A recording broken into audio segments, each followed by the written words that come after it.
हम आपको सीधा ले चलते हैं बिजनौर, जहां पर सीएम आदित्यनाथ पहुंचे हैं। आपको सुनवा देते हैं क्या कुछ कह रहे हैं।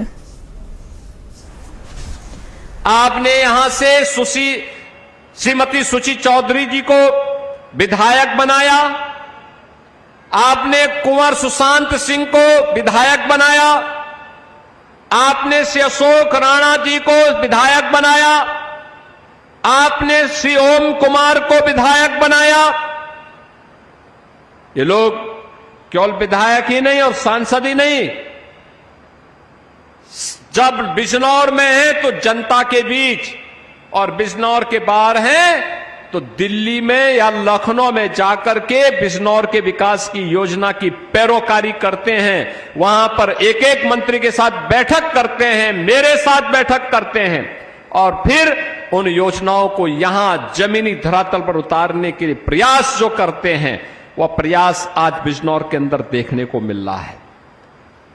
बहनों और भाइयों, महात्मा विदुर की उन स्मृतियों को लेकर के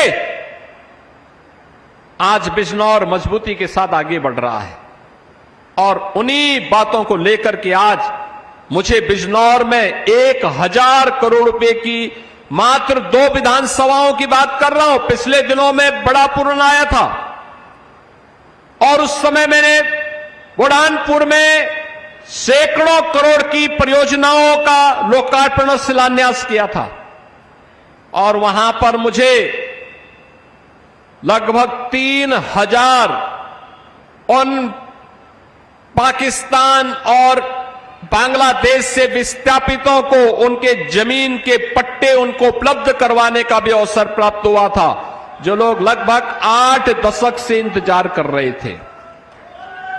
8 दशक से जिनके साथ न्याय नहीं हो पाया था। देश का विभाजन कांग्रेस के पाप के कारण हुआ, लेकिन खामियाजा इन सिख बंधुओं ने भुगता था। इन सिख बंधुओं ने भुगता था। पंजाब से आने वाले इन बंधुओं ने भुगता था। बांग्लादेश से आने वाले इन बंधुओं ने भुगता था। आज भी आप देखते होंगे बांग्लादेश में क्या पाप होता है।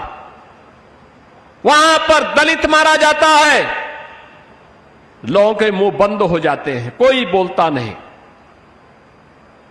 उनके घर जलाए जाते हैं, कोई बोलता नहीं है। योगेंद्रनाथ मंडल के पाप के कारण ये हत्याएं हो रही हैं। बहनों और भाइयों, जब ये देश आजादी की लड़ाई लड़ रहा था, उस समय देश के अंदर 2 ऐसे महापुरुष थे जो उस समय दलितों की आवाज बनकर के देश की आजादी की लड़ाई में अपना योगदान देते थे। एक थे बाबा साहब डॉक्टर भीमराव अंबेडकर, और दूसरा नाम था श्री योगेंद्रनाथ मंडल का।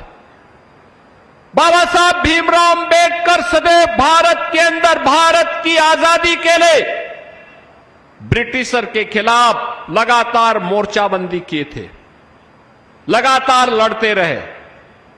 योगेंद्रनाथ मंडल भी इस लड़ाई को मजबूती के साथ आगे बढ़ाते रहे। कांग्रेस ने बाबा साहब भीमराव अंबेडकर को हमेशा अपमानित करने का काम किया, लेकिन जब देश की आजादी नजदीक आई, बाबा साहब भीमराव अंबेडकर मजबूती के साथ देश की आजादी की लड़ाई से जुड़े रहे।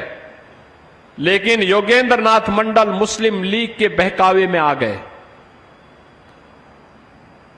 यह देश आजाद होता है, बाबा साहब भीमराव अंबेडकर भारत के न्याय और कानून मंत्री बनते हैं।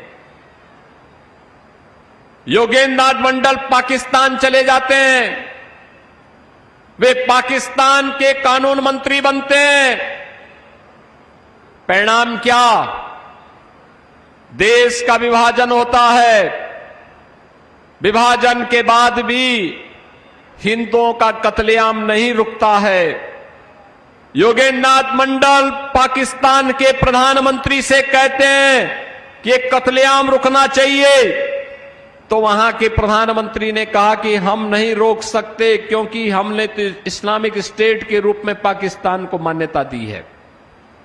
योगेंद्र नाथ मंडल को अपनी जान बचा करके भाग करके वापस हिंदुस्तान आना पड़ा था। 1950 से लेकर के अगले 15-17 वर्ष वह व्यक्ति गुमनाम जीवन जी करके हमेशा के लिए इतिहास में विलीन हो गया।